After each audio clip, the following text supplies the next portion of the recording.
বাজার থেকে যুক্ত হয়েছেন সহকর্মী মাসুমা আক্তার। মাসুমা, কি অবস্থা? উৎসব কেন্দ্রিক বাণিজ্য কেমন জমেছে এবং সর্বশেষ পুজোর প্রস্তুতি রাজশাহীতে কেমন দেখছেন?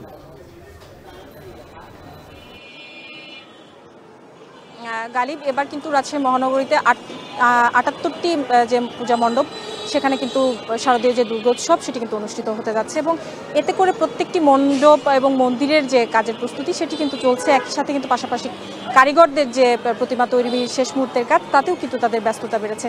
আমি একটু জানিয়ে রাখি যে এখানে আমরা আছি কিন্তু রাজশাহী রানীবাজারে। এখানে একটি মণ্ডপের সামনে আমরা রয়েছি। এই মণ্ডপে কিন্তু তারা যে ক্লাবটি রয়েছে মন্দির কমিটির পক্ষ থেকে কিন্তু এখানে যে ডেকোরেটর কর্মী যারা রয়েছেন, শ্রমিক রয়েছেন, তারা কিন্তু কাজ করছেন রাত দিন এক করে। তারা কিন্তু সকাল থেকে আসলে মাঝরাত পর্যন্ত এই যে মণ্ডপ তৈরির কাজ সেটি কিন্তু করছেন। যেহেতু আর বাকি মাত্র একটা দিন, মাঝখানে এরপরেই কিন্তু আসলে মণ্ডপে প্রতিমা আসবে এবং সেই প্রতিমার যে আনুষ্ঠানিক যে দুর্গোৎসবের যে আনুষ্ঠানিকতা সেটি কিন্তু শুরু হবে।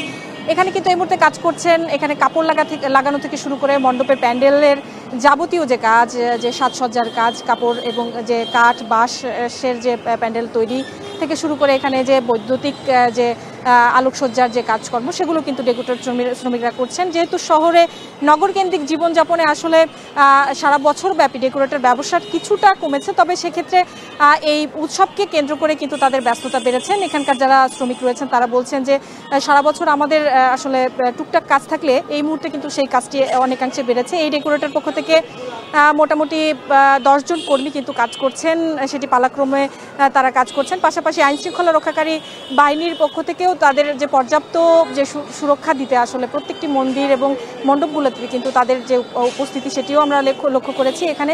তবে পূজা কমিটির সদস্য যারা রয়েছেন তারা বলছেন যে এবার কিন্তু পুজোটা তারা নানাবিধ আসলে পরিবর্তিত সময়ে নিরাপত্তাহীনতা থেকে শুরু করে বিভিন্ন ধরনের জটিলতার কারণেই আসলে এবার পূজার আয়োজনটি কিছুটা সংক্ষেপে করেছেন। সেই জাঁকজমকতাটা প্রতি বছরের মতো এবার সেরকমটা আসলে হচ্ছে না।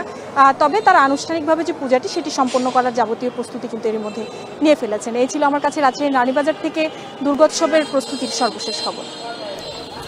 মাসুমা, আমরা এবার একটু সিরাজগঞ্জের খবর জানতে চাই। সেখানে আছেন আমাদের সহকর্মী রিফাত। কারিগরদের প্রতিমা তৈরির কাজ শেষ হয়েছে কিনা? আর তো মাত্র 2 দিন পরে আসলে পূজার এই আনুষ্ঠানিকতা শুরু হতে যাচ্ছে।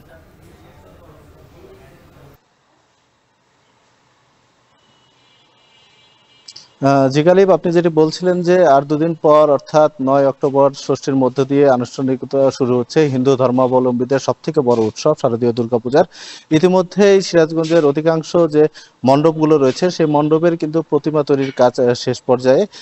এখন রং তুলির আঁচড়ে কিন্তু প্রতিমার যে অনিন্দ সুন্দর রূপ সেটি কিন্তু ফুটিয়ে তোলা হচ্ছে। বিশেষ করে প্রতিমার যেগুলো সরঞ্জাম রয়েছে, বিশেষ করে কাপড়ের পাশাপাশি বিভিন্ন অলঙ্কারে কিন্তু তাদেরকে সজ্জিত করা হচ্ছে। বিশেষ করে দুর্গার প্রতিমার পাশাপাশি কার্তিক, গণেশ, সরস্বতী এবং লক্ষ্মী এই প্রত্যেকটা প্রতিমায় কিন্তু রঙের তুলিতে সুন্দর সাজে কিন্তু সজ্জিত করা হয়েছে। আপনাকে জানিয়ে রাখি যে সিরাজগঞ্জ জেলায় চলতি বছর কিন্তু 501টি দুর্গা মণ্ডপে কিন্তু শারদীয় দুর্গাপূজা অনুষ্ঠিত হচ্ছে, যা গত বছর কিন্তু ছিল 538টি পূজা মণ্ডপে কিন্তু দুর্গাপূজা অনুষ্ঠিত হয়। এবছর আসলে সরঞ্জামের পাশাপাশি দুর্গাপূজার আনুষ্ঠানিকতার ব্যয় বৃদ্ধি পাওয়ায় কিন্তু এবছর 37টি পূজা মণ্ডপে কিন্তু কমে নিয়ে হয়েছে দুর্গাপূজার আনুষ্ঠানিকতা।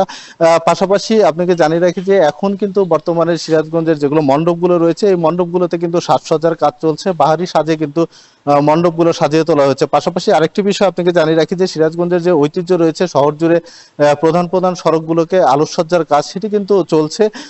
প্রতিটি সড়ককে কিন্তু বর্ণিল বাতিতে কিন্তু সাজিয়ে তোলা হচ্ছে এবং তারা আশা করছেন যে এবছরও আসলে জাঁকজমকপূর্ণভাবে শারদীয় দুর্গোৎসব সিরাজগঞ্জে অনুষ্ঠিত হবে। তো গালিব, সিরাজগঞ্জ থেকে এই ছিল আমার কাছে শারদীয় দুর্গোৎসবের সবশেষ।